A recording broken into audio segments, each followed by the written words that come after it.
Hey everybody, welcome back. My name is Abby. I'm with Fitness is Medicine. We are going to do a strength training workout that you can do in your home. Very minimal space, minimal equipment, and easy to follow directions. Come into these workouts with your heart rate up a little bit. 5 to 10 minutes of a cardio workout. Get that heart rate up, get your muscles and joints warmed up, and get ready for movement. Today we are going to need medium to lighter weight dumbbells, a fit ball, and then a set of small dumbbells, and that's it. That's all you're gonna need today. So we're gonna start today with windmills. If you don't have a ball, you could do these on the floor or on your bed with your knees bent back flat, or in a bridge. That's another great way to add some more muscles. And then, so if you do have a ball, but you're not comfortable walking out into a bridge like this, you could do it on the floor. Do a bridge on the floor or on your bed. Okay, but if you have a ball, you've walked out to your bridge, you want your head and shoulders comfortably on top of the ball. So you don't want to be way down here because then your head's up. You want to be right up on top of that ball. Keeping your hips high, and we're going to lower one arm opposite. So it's like scissoring your arms, sort of. I call them windmills. This is a good way to work your shoulders and your lats, your big muscles in your back. Keep those hips up nice and high. Make sure you're breathing here.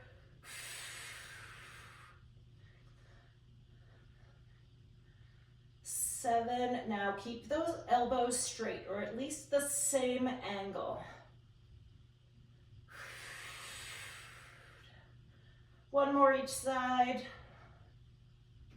And rest. Good. So you can bring those weights down, walk yourself back up. And then make sure you're not lightheaded and dizzy before you stand up. Okay, I'm going to keep one of these weights. We're going to put the ball against the wall. Now, if you don't have a ball, you can just do this against the wall without the ball. We're going to do a squat hold. So I'm just going to hold this weight here. You can hold it however you want. So I want you to sit back like you're going to sit down into a chair. Knees are straight over those ankles, and we're just holding it. So you can do this against the wall, like a wall sit. I'm calling this a ball sit. Just holding that squat. Really working on those muscles. Start to burn in those quads. Think about using your glutes as well. Breathing. Don't hold your breath. However you breathe throughout these strength training exercises, make sure you're breathing. Don't hold your breath. That can increase your blood pressure. We're gonna go for 5 more seconds. 3, 2, 1, and rest. All right, good. Okay, now pick up those smaller weights. When you're picking up weights, big or small, make sure you use good form. Okay, I'm gonna have you stagger your feet.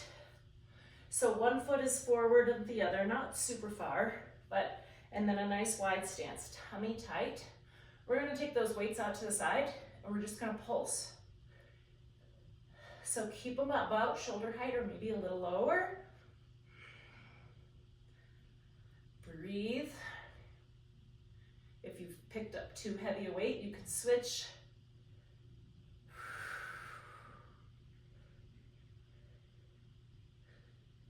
I'm going to do 10 more pulses. 3, 4, 5, 6, 7, 8, 9, 10. All right, good. Okay, next we're going to do a grapevine. So what that is you're going to go move laterally. We're going to put one foot in front, 1 foot behind. Make sure that your weights are out of your way when you're doing these agility exercises. So this is a good way to get agility and lateral movement in at the same time. So if you're getting it, if you feel confident, I'm gonna move these weights. And you can pick up the speed a little. Make sure you're doing it, like I said, where there's nothing in your way for you to trip over. Back and forth a few times. If you've got a long hallway, that's a good place to do it, or maybe when you're out on a walk, to mix it up, move laterally a little bit.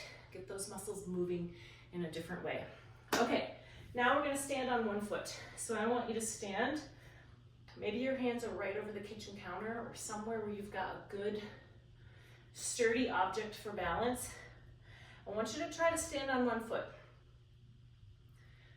Now, if this is something that you find is really super challenging, like I said, you can stand where you've got something to hang on.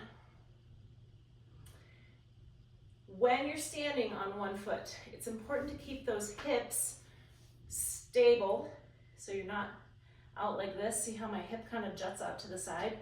That means I need to work on that strength. So you want to try to stand really tall. This is not only a balance exercise, it's working on those hips. It's working on your muscles all the way up and down. When you're doing balance, think about keeping your tummy tight. That will help. Find a spot to focus on. All right, let's switch feet. But if you're finding that this isn't that challenging, try different things. You can try glancing around, looking up and down, all around without moving your head. And then if it feels okay, you can try moving your head. It all changes that proprioception to challenge you where you are at. So if you are finding this pretty easy, challenge yourself. If you're finding it really hard, make sure you're next to something. You can even kickstand it a little bit by being able to put one foot down, tummy tight, breathing, keep that hip up nice and strong. Okay, good. We're gonna lie down on the floor for the last exercise. If I ever do something on the floor and you're not sure about getting up and down off the floor, try it on your bed or a sturdy other surface. You know, if you have a really firm sofa, but your bed is always a great place for these as well. So we're gonna do obliques. So your side abs on your back. Put one knee up like this. Put one arm out to the side. And you're gonna go towards your opposite knee. So when you go towards that opposite knee, I want you to think about pulling up to the diagonal side of the room, like where the ceiling meets the wall, instead of like really crunching like this. So you wanna think about keeping your chest nice and wide. Again, breathing, and it can be really challenging to breathe when we're doing core exercises because that diaphragm is working in conjunction with those core exercises. All right, switch sides. Up and out to the corner where the wall meets the ceiling, keeping your chest nice and open. 5, 6, keep breathing. 7, however you're breathing. 9 and 10. All right, good. Okay, go through all of these 1 or 2 more times. Add a little cardio in between, keep that heart rate up, and then follow with a good cool down and stretch. If you have any questions or need any modifications, please feel free to reach out privately or leave a message below in the comments. Have a great workout. We'll see you next time. Thanks, everybody.